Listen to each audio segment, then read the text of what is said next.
Hello again. When the newspaper, the News of the World, was in its heydays in the 1960s and 1970s, every edition on Sunday seemed to feature vicars who were misbehaving, often with choir boys.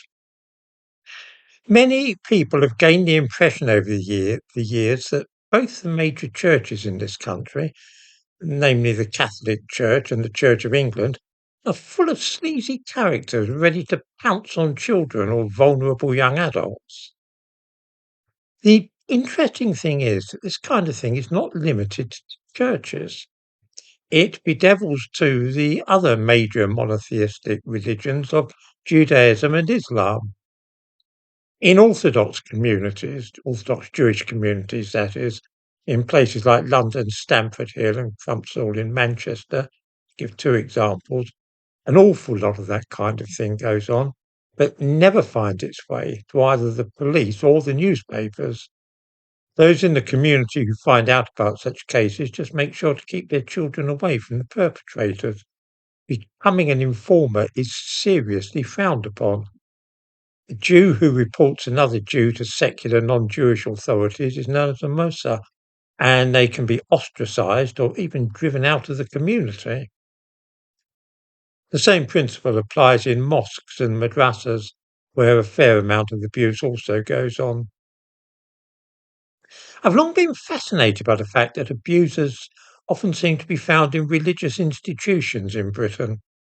It is, on the face of it, counterintuitive.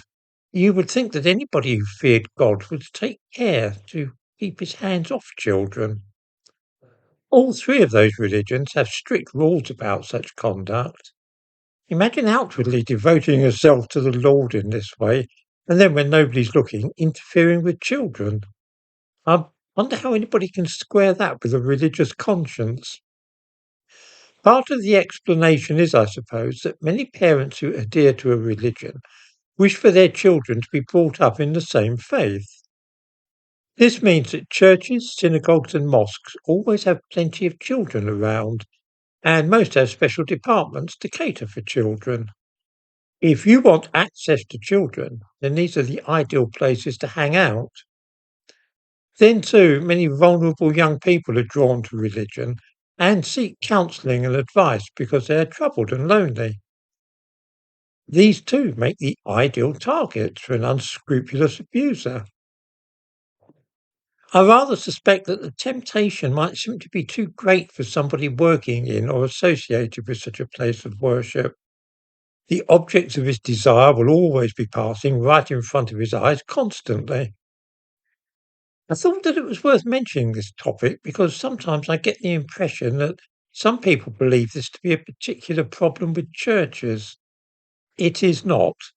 It is a general problem with all three of the main faiths which have their roots in the Middle East.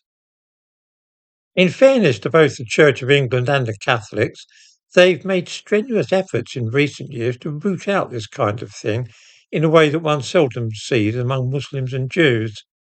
We hear more about abuse in churches, though, because unlike the supposedly devout in Judaism and Islam, Christians have no prohibition which prevents them from reporting abuse to the police when it comes to light.